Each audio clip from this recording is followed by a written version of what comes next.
What's up guys, in this video we're going to review the POC Ventral Spin Aero helmet.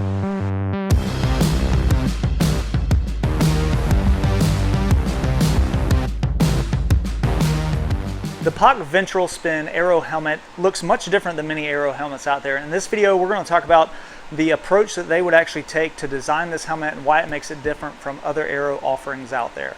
POC claims that this weighs 280 grams. My weight was 287 grams, so a little bit heavier, not much.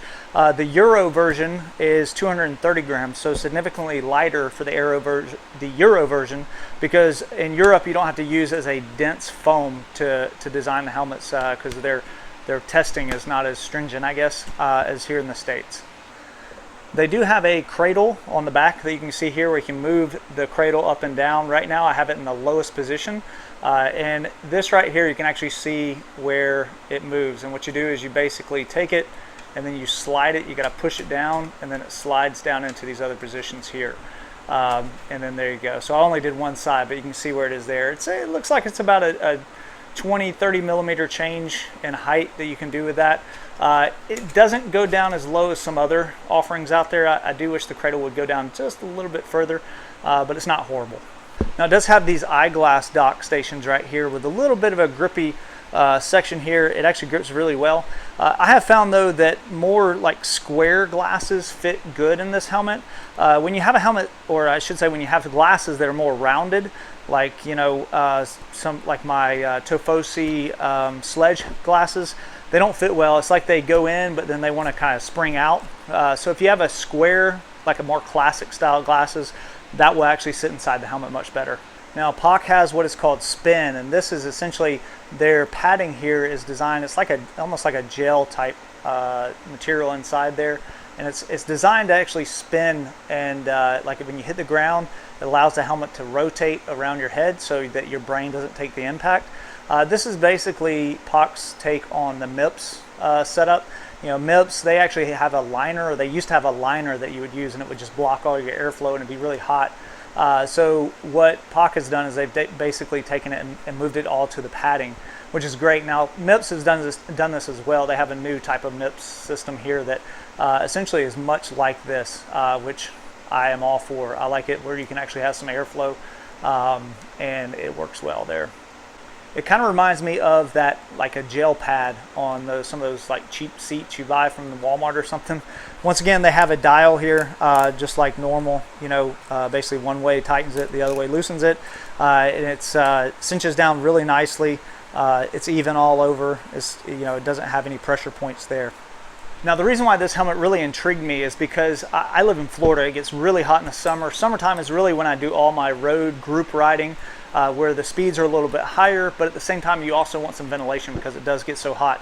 So this helmet here, if you look at it and you look straight through it, you can see straight through the helmet. So some airflow is going to get through those vents. So that is what really intrigued me about this helmet.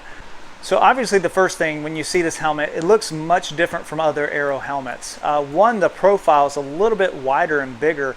Most aero helmets have a smaller profile, and that's what you want. If you look at all the wind tunnel data testing they've done out there, really the smaller the helmet is, the faster it is. And essentially the fastest helmet is actually no helmet. So if you're bald and you have no hair and you have no helmet, that's the fastest. Obviously you don't want to ride like that because you kill yourself if you wreck.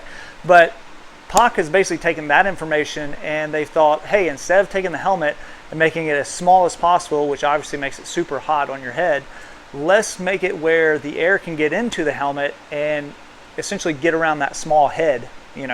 Not saying your brain's small or not, but you know what I mean. So get through the helmet, all right, pass through the helmet and pass over the smaller head and then come out.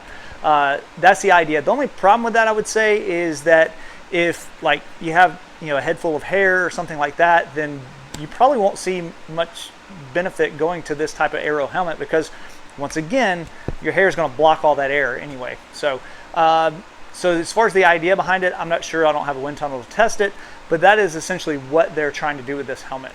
Now if you live in really hot climates, I cannot recommend this helmet more because once again you can get some of the aero benefits, or at least placebo benefits, and you have great ventilation in the summertime. So this is probably the best ventilated aero helmet that I've tried. Another thing I love about the POC helmets is this color. They call it AVIP, which stands for Attention, Visibility, Interaction, Protection. Anyways, it's a really annoying orange color, and I've actually been riding on the road, and I've had friends who have driven by, and later on I'll talk to them and they'll say, man, your helmet is so bright, I could see you, a mile away. So as far as safety goes, this is an awesome helmet for safety. This color is super bright on the road when the sun hits it. I really wish more companies would offer this color, this neon color.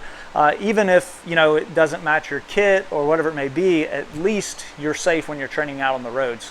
All right, obviously a few negatives that we'll mention about the helmet, and this may be just me. I've seen some people comment before on this, but right in this area here, I get a little bit of a, I would say a pressure point. It's not horrible, but my head definitely hits here. It seems like all of this is shaped perfect for my head, but then right here in the top, it seems like it's not high enough. So I do have my head hit here a little bit more, and I've seen other people comment that as well, that essentially that their head hits here and everywhere else it feels great. It is more of an oval shape, so if you have an oval shaped head, this will fit you very well. One of the other negatives I would say about it is when you ride it, how many people are riding, if you look at it like straight, your head is just straight forward. Not many people are riding straight up like this. You'd usually have somewhat of a lean forward with your head. So what happens is, if your head's like this, you get great airflow through there. All right, what happens with the helmet is when you ride and you tilt your head forward, that's when this up here blocks all that air. So you really don't feel much air when your head's down. I don't know if that's designed because, let's say you're in an aero position, your head's down anyway, so now it's more aero. I don't know. It seems like it defeats the purpose of having a smaller area, with it being wider right here. But that's one thing I did notice. Trying to get aero, it was kind of hot again. It wasn't horrible. Obviously, it wasn't as bad as some of the aero helmets out there. But once again, if you want to get more aero, your head's down, you're blocking the wind's going around it. And then when you go to climb, you can sit up more and you get more airflow. I don't know if it's designed that way, but that was my experience. Now, I do have the Ventral Air, which I'll show here. So here's the Ventral Air, and this helmet basically solved that problem. So as you can see, if your head's tilted down, you're going to get tons of airflow coming through the air helmet here. Also too, if you can kind of look at the profile of both helmets, you may not be able to see it in the video, but this one does sit a little bit wider than this one as far as the profile. So it's not as streamlined looking as the air helmet. So, but that's just kind of a comparison for you to see both helmets there. And there you can see both helmets from the side. Now, we'll mention as well, this helmet, you can adjust the straps here up and down. I know some people in the past have talked about the straps being too tight, so a little too high and hitting your ears. I have not had that issue. I don't know if my ears sit higher than most people or not, but from my understanding, POC actually addressed this. But if you have had experience with this, let me know if you've had problems with this hitting the lower part of your ear. Also, another negative is if you do have anything like when you're storing it, I would definitely try to store it inside of the bag. I have a few nicks on it here and there just from, I haven't even been taking it on trips or anything. It's just been sitting in my closet. You can kind of see a few nicks there. So just kind of pay attention to taking care of the helmet. I have another nick right here. I'll try to get the light. You can see it there. So, that's one thing with this helmet is if it does take any kind of hits on this covering here, it will dent it. So just be careful with that. So conclusion, I would definitely recommend this helmet for super hot areas and you are doing really fast road rides. Now, if you're doing slower rides, gravel rides, things like that, then I would go with the Ventral Air. Now, when it's really, really hot out like August, I will go with the Ventral Air instead of this helmet. So, all right, I hope you enjoyed the video. If you found this beneficial, be sure to like it, share it with any of your friends, and subscribe to the channel. That helps me out tremendously, and you have a great day.